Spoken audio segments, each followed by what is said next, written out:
नमस्कार, स्वागत है आपका 4 टीवी न्यूज पर और मैं हूं आपके साथ जो इसे रुक करेंगे उत्तराखंड की खबरों की ओर। लेकिन उसके पहले एक खबर सामने आ रही है। गुजरात में अमरेली के रिहायशी इलाके में एक पायलट ट्रेनिंग सेंटर का प्लेन दुर्घटनाग्रस्त हो गया और विमान के गिरने के बाद तेज विस्फोट हुआ, जिससे पूरे इलाके में दहशत फैल गई और इस हादसे में पायलट की मौत हो गई है और एक घायल भी बताया जा रहा है। वही सूचना मिलते ही फायर ब्रिगेड की टीम और पुलिस मौके पर पहुंची और जो बचाव कार्य है वो शुरू किया गया है। तो ये तस्वीरें सामने आ रही है, आपको बताते चले।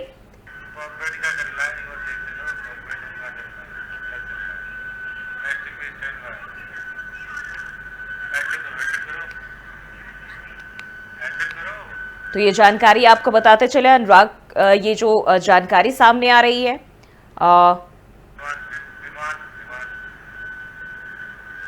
विमान को लेकर जो क्रैश हुआ है और बताया जा रहा है पायलट की जो है मौत भी हुई है। वहीं एक घायल भी बताया जा रहा है। तो गुजरात से एक बार फिर वहां ये बड़ा हादसा हुआ है।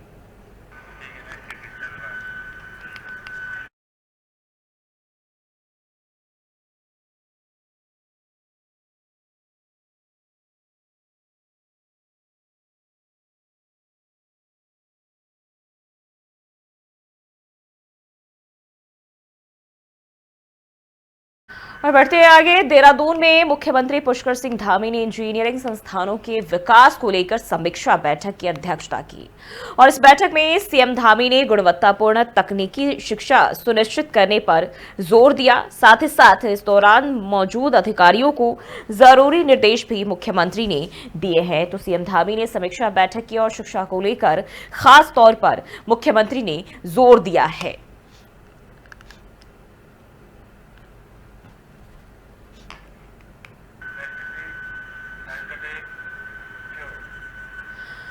और वहीं बढ़ते हैं आगे, केंद्रीय गृह मंत्री अमित शाह का उत्तराखंड दौरा रद्द कर दिया गया है। यह दौरा 26 अप्रैल को तय किया गया था और इसमें सहकारिता विभाग से संबंधित बैठक भी होने वाली थी। बीजेपी प्रदेश अध्यक्ष महेंद्र भट्ट ने इसको लेकर जानकारी दी और बताया कि प्रदेश कार्यालय में बैठक हुई थी जिसमें आगामी दौरे के लिए तैयारियां की जा रही थी। उन्होंने ये भी बताया कि आगामी दौरे की नई तारीख जल्द ही घोषित की जाएगी।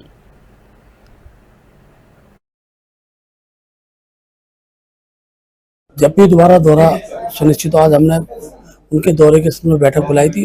अपने देहरादून महानगर और जिले के सारे विधायक बुलाए थे।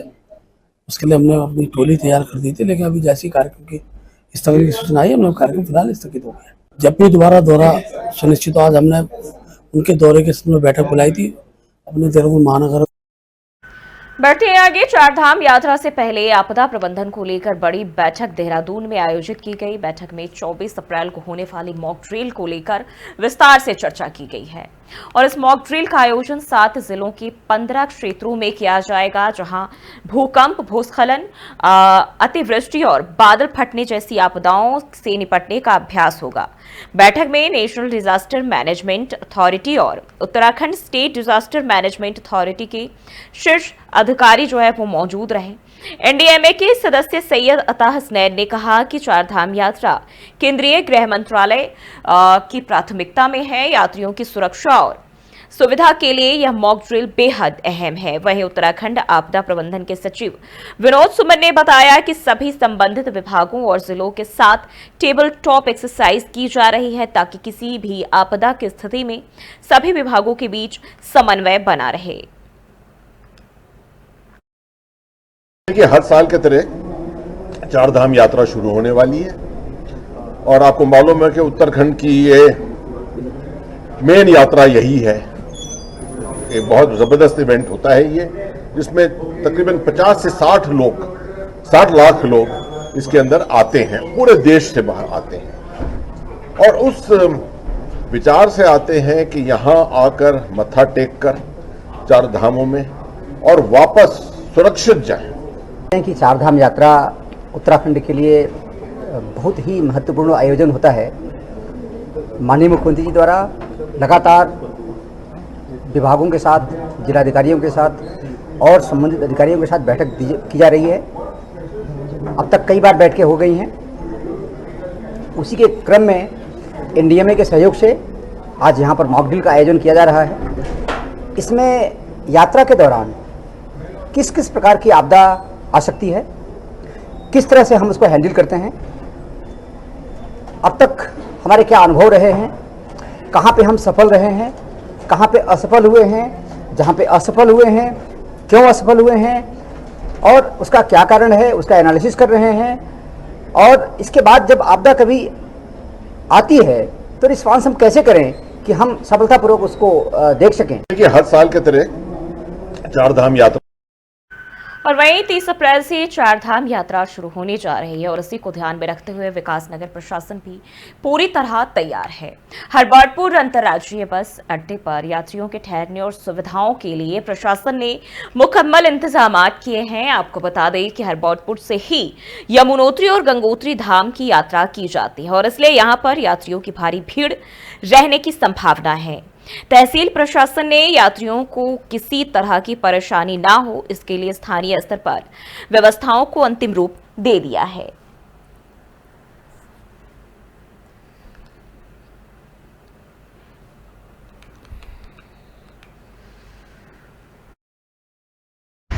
देखिए, चार धाम की यात्रा को लेकर प्रशासन द्वारा समस्त तैयारियां पूर्ण कर दी गई है। हरबटपुर बस स्टेशन पर तथा नया गांव एरिया पे टेंट वगैरह और बाकी की समस्त आवश्यक व्यवस्थाएं जो हैं उनका कार्य जारी है और शीघ्र ही वो पूर्ण कर लिया जाएगा। देखिए, चार धाम की यात्रा को लेकर और वहीं चार धाम यात्रा की अब उल्टी गिनती शुरू हो चुकी है। 30 अप्रैल से गंगोत्री और यमुनोत्री धाम के कपाट खुलने के साथ ही आधिकारिक तौर पर यात्रा भी शुरू हो जाएगी। 28 अप्रैल से यात्रियों का आना भी शुरू हो जाएगा। वहीं अब तक बात करें तो 19,30,000 से ज्यादा श्रद्धालु चारों धामों में दर्शन के लिए ऑनलाइन रजिस्ट्रेशन कर चुके हैं। इस बार यात्रा में विदेशी नागरिकों की भी बड़ी भागीदारी देखने को मिल रही है और अब तक अगर हम बात करें 17,000 से ज्यादा विदेशी नागरिक भी यात्रा के लिए पंजीकरण करा चुके हैं। इसमें America, Nepal, Malaysia, United kingdom समेत 103 देशों के लोग जो है वो शामिल है। तो इस बार फिर से चार धाम यात्रा में बड़ी संख्या में श्रद्धालु जुटने वाले हैं। न सिर्फ भारत बल्कि भारत के बाहरी देशों के भी जो श्रद्धालु हैं वो पहुंचने वाले हैं और कई सारे देशों से लोगों ने अपना जो पंजीकरण है वो कराना भी शुरू कर दिया है।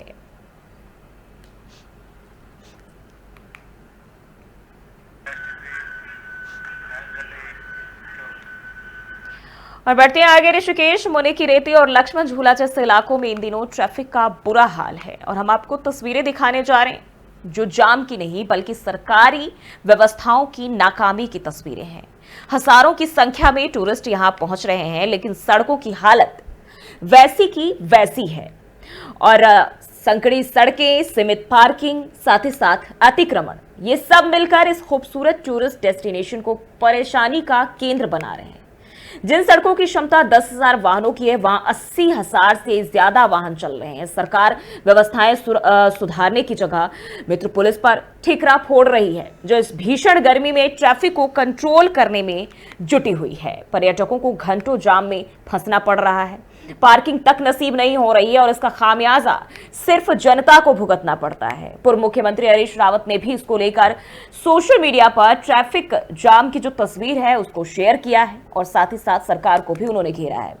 और ऋषिकेश के एक कार्यक्रम में शामिल होने जा रहे थे हरीश रावत और करीब 1.25 घंटे तक जाम में फंसे रहे। उन्होंने सरकार से सड़क चौड़ीकरण, पार्किंग निर्माण और अतिक्रमण पर सख्त कार्रवाई की मांग की है।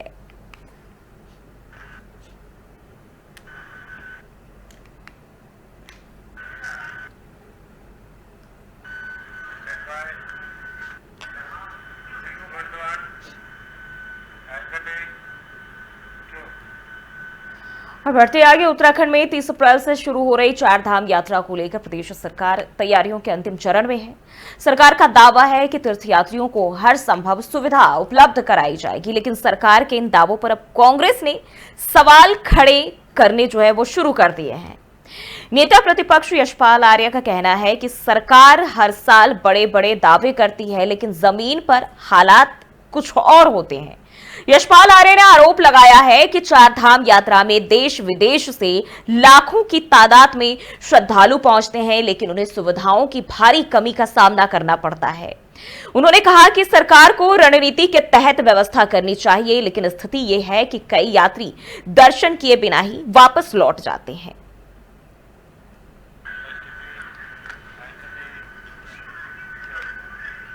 और बढ़ते हैं आगे। चार धाम यात्रा को लेकर जहां सरकार तैयारियों को लेकर संतुष्ट नजर आ रही है, वहीं अब राजनीतिक बयानबाजी भी शुरू हो गई है। कांग्रेस प्रदेश अध्यक्ष करण माहरा ने चार धाम यात्रा को लेकर सरकार पर बड़ा हमला बोला है। करण माहरा का कहना है कि 30 अप्रैल से जब यात्रा शुरू होगी तो व्यवस्थाओं की पोल भी खुल जाएगी। उन्होंने ये भी कहा कि ना तो यात्रा मार्गों पर पड़ाव की समुचित व्यवस्था है और ना ही चिकित्सा और स्वास्थ्य सेवाओं की तैयारी नजर आ रही है।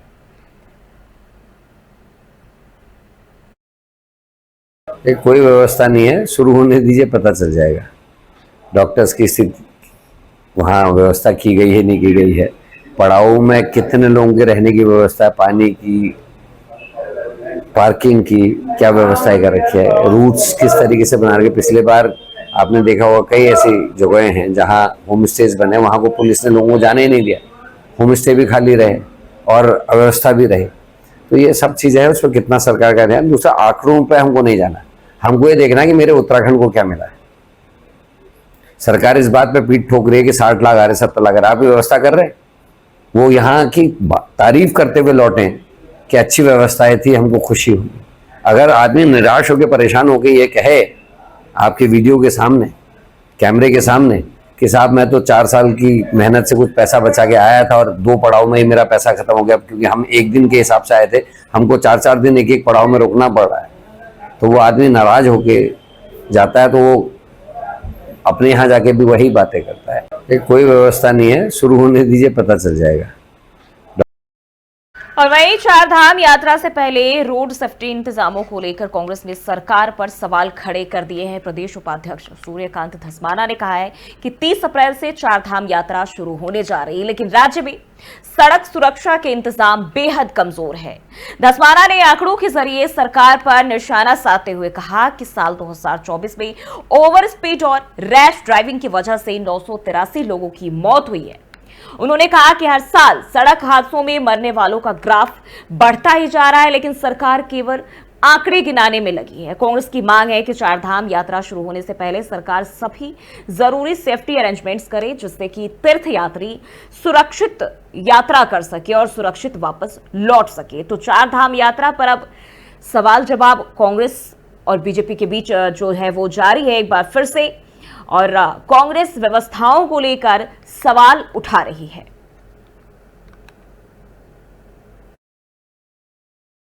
देखिए, रोड सेफ्टी अरेंजमेंट्स पूरे पहाड़ में बहुत कमजोर है।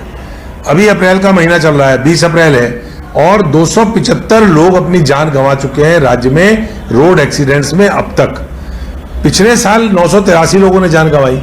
अगर आप 5 साल का आंकड़ा देखेंगे 2020 से लेकर 2025 तक, तो राज्य में 1000 व्यक्ति प्रतिवर्ष उनकी मौत हुई है रोड एक्सीडेंट्स में। रोड सेफ्टी अरेंजमेंट्स बहुत लचर है। सरकार को चार धाम यात्रा से पहले पूरे राज्य की रोड सेफ्टी अरेंजमेंट्स को पुख्ता करने चाहिए। यात्री जो आवे दर्शन के लिए वो सुरक्षित जाए, ये हमारी जिम्मेदारी है, सरकार उस काम को करे। देखिए, रोड सेफ्टी अरेंजमेंट्स पूरे पहाड़ में बहुत कमजोर है। अभी अप्रैल का महीना चल। और वहीं चार धाम यात्रा को लेकर कांग्रेस की ओर से जो है लगातार सवाल उठ रहे हैं, लेकिन अब बीजेपी ने भी पलटवार किया है और जवाब दिया है। बीजेपी प्रदेश अध्यक्ष महेंद्र भट्ट ने कांग्रेस पर तंज कसा है और कहा कि कांग्रेस अफवाह और झूठ फैला रही है। महेंद्र भट्ट ने कहा कि पिछले साल की यात्रा के दौरान भी कांग्रेस ने झूठ फैलाने का काम किया था और इस बार भी वही रणनीति अपनाई जा रही है। वहीं भट्ट ने यह भी कहा कि सरकार की ओर से चार धाम यात्रा के लिए पूरी तैयारी की गई है और यात्रियों की सुरक्षा के लिए तमाम इंतजाम भी किए गए हैं। कांग्रेस प्रदेश अध्यक्ष इस बात से चिंतित हैं कि संख्या क्यों बढ़ रही है, तो मैं इस बात को इस रूप में लेता हूं कि उत्तराखंड की यात्रा को प्रभावित करने का अभी से षड्यंत्र उन्होंने प्रारंभ कर दिया है। पिछली बार भी चारों धाम की यात्रा विघटित हो, चारों धाम में यात्री उस रूप में जिस रूप में आते हैं ना आए, इसके लिए एक षड्यंत्र काम शुरू कर रहे हैं। लेकिन अब जनता समझ चुकी है कांग्रेस के जो मिथ्या विषय होते हैं, झूठे विषय होते हैं, उनसे जनता जागरूक है। यात्री बड़ी संख्या में आएगा। हर यात्री की हर प्रकार की सुरक्षा की जिम्मेवारी, सुविधा की जिम्मेवारी इस सरकार की है, उसकी और सरकार आगे बढ़ रही है। कांग्रेस प्रदेश अध्यक्ष इस बात से चिंतित हैं कि संख्या क्यों बढ़ रही है, तो मैं इस बात को इस रूप में लेता हूं कि उत्तराखंड की यात्रा को प्रभावित करने का अभी से षड्यंत्र उन्होंने प्रारंभ कर दिया है। पिछली बार भी चारों धाम की यात्रा विघटित हो, चारों धाम में यात्री। और विकास नगर के हरबर्टपुर आसान बाग में एक मोबाइल टावर को लेकर विवाद खड़ा हो गया और यह टावर नंदलाल नामक व्यक्ति की जमीन पर लगाया जा रहा था, लेकिन स्थानीय ग्रामीण इसके सख्त खिलाफ है और आज बड़ी संख्या में ग्रामीण टावर स्थल पर इकट्ठा होकर जोरदार प्रदर्शन करते नजर आए। ग्रामीणों का कहना है कि मोबाइल टावर से निकलने वाली जो तरंगे हैं स्वास्थ्य के लिए हानिकारक है और इससे बच्चों पर भी बुरा असर पड़ेगा, साथ ही साथ बीमारियां भी फैल सकती है। उनका दावा है कि इन तरंगों से बच्चों के विकलांग होने तक का खतरा है। ग्रामीणों ने साफ कर दिया कि वे किसी भी कीमत पर मोबाइल टावर नहीं लगने देंगे और इसके खिलाफ उनका आंदोलन जारी रहेगा।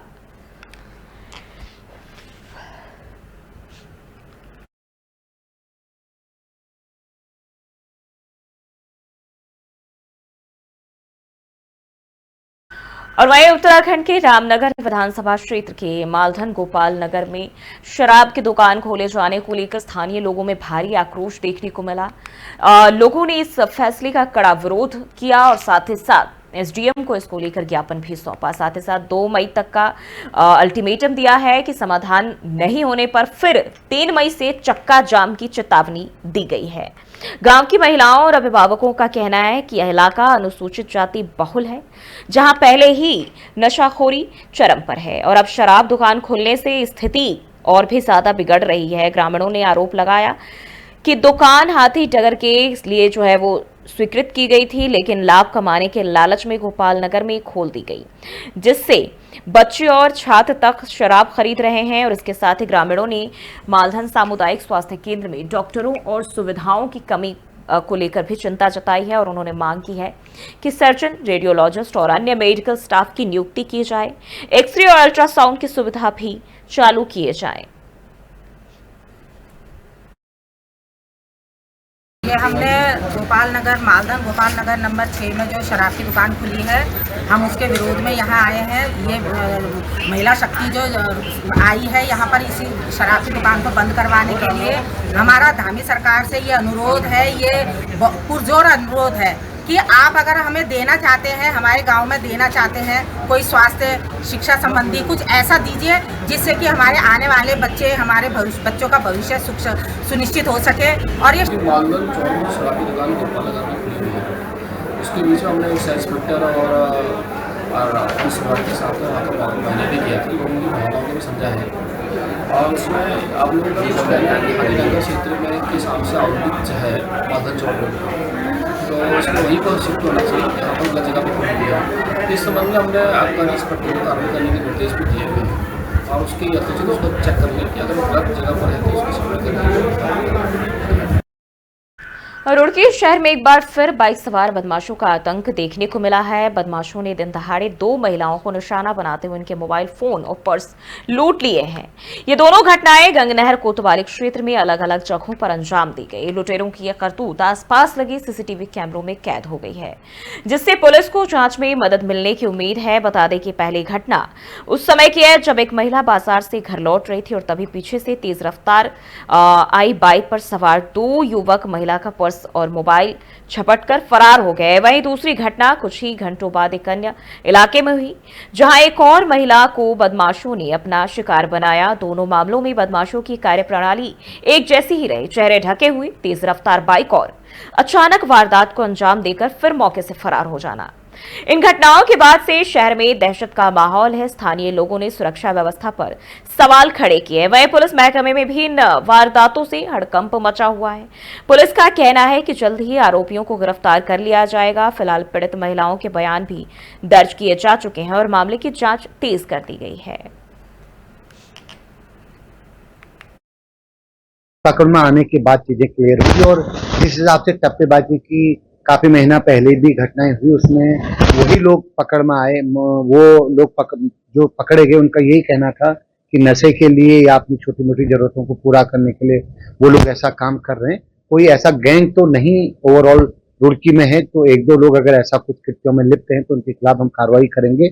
जो कि मैंने आज बताया, हमारे पास स्ट्रॉन्ग लीड है, तो कल तक हम इसको वर्कआउट कर लेंगे। पकड़ में आने के बाद चीजें क्लियर हुई और जिस हिसाब से टप्पेबाजी की काफी महीना पहले भी घटनाएं हुई, उसमें वही लोग पकड़ में आए। वो लोग जो पकड़े गए उनका यही कहना था कि नशे के लिए या अपनी छोटी मोटी जरूरतों को पूरा करने।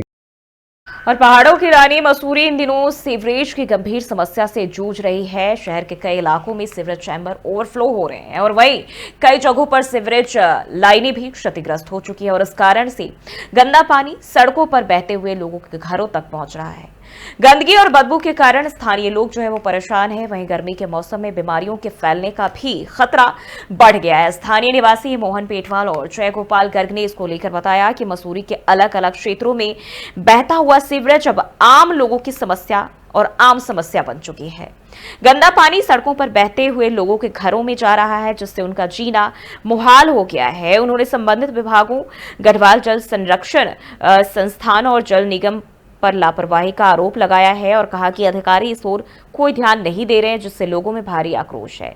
उन्होंने मसूरी विधायक और कैबिनेट मंत्री गणेश जोशी से भी इस दिशा में कार्रवाई की मांग की है। स्थानीय लोगों का कहना है कि साल 2010 में मसूरी की बढ़ती आबादी और पर्यटन को ध्यान में रखते हुए 93 करोड़ की लागत से सीवरेज परियोजना शुरू की गई थी, लेकिन घटिया निर्माण और भ्रष्टाचार के चलते आज हालात जो है वो बद से बदतर हो गए। और मैं मानता हूं कि जब बारिश होती है तब ज़्यादा ये ओवरफ्लो होती है। तो इसका मतलब ये है कि कहीं ना कहीं जो लोग हैं उन्होंने जो अपना जो रेन वाटर है उसको जो है सीवर से कनेक्ट कर रखा है, जिससे वो ओवरफ्लो होता है। लेकिन लगातार आप देख रहे होंगे 3 दिन से यहाँ पर ये सीवर बह रहा है, लेकिन संबंधित जो अधिकारी हैं उनको इसकी सूचना दी गई है। लेकिन 3 दिन से अभी भी आप देख रहे हैं कि यहाँ पर जो सीवर बह रहा है और ये सीवर रोड पर बह रहा है, नालियाँ बंद हैं तो वो रोड पर आ रहा है, लोगों को घर में जा रहा है। आर.के. बर्मन रोड पर 24 घंटे सीवरेज बहता है। मेरा घर किंगरेज में है। मैं देखता हूँ कि एक दिन खुलता है, दूसरे दिन सीवरेज बहता है, बदबू फैलती है। और मॉर्निंग वॉक में जब हम पैदल चलते हैं तो गाड़ी के छींटे हमारे ऊपर पड़ते हैं। और ऐसे ही इवनिंग वॉक में भी होता है। मैं रोज किंगरेज से और मेरा घर है वहाँ, तो मैं पिक्चर पास आर.के. बर्मन रोड पर घूमने आता हूँ और 3-4 जगह तो जो है सड़क पे सीवरेज ना बहे, बदबू फैलती रहती है। 24 घंटे बदबू आती है। जैसे डायमंड ट्री होटल के बगल में, बसंत पैलेस के बगल में 24 घंटे बदबू चलती है। ऐसे रहा तो मसूरी में बीमारी अवश्य फैलेगी। और ये जो है कि बहुत दुर्भाग्य है मसूरी का कि ऐसी गंदगी फैल रही है। अभी तो पर्यटक सीजन चला भी नहीं है और अब जब पर्यटक आएंगे तो क्या हाल होगा। और मैं मानता हूं कि जब बारिश होती है तब ज़्यादा ये ओवरफ्लो होती है। तो इसका मतलब ये है कि कहीं ना कहीं जो लोग हैं उन्होंने जो अपना जो रेन वाटर है उसको जो है सीवर से कनेक्ट कर रखा है, जिससे वो ओवरफ्लो होता है। लेकिन लगातार आप देख रहे होंगे 3 दिन से यहाँ पर ये सीवर बह रहा है, लेकिन संबंधित जो अधिकारी हैं उनको इसकी सूचना दी गई है। लेकिन 3 दिन से अभी भी आप देख रहे हैं कि यहाँ पर जो सीवर बह रहा है और ये सीवर रोड पर बह रहा है, नालियाँ बंद हैं तो वो रोड पर आ रहा है, लोगों को घर में जा रहा है। आर.के. बर्मन रोड पर 24 घंटे। तो फिलहाल के लिए बुलेटिन बस इतना ही। देश और दुनिया की तमाम खबरों के लिए देखते रहिए 4 TV न्यूज़।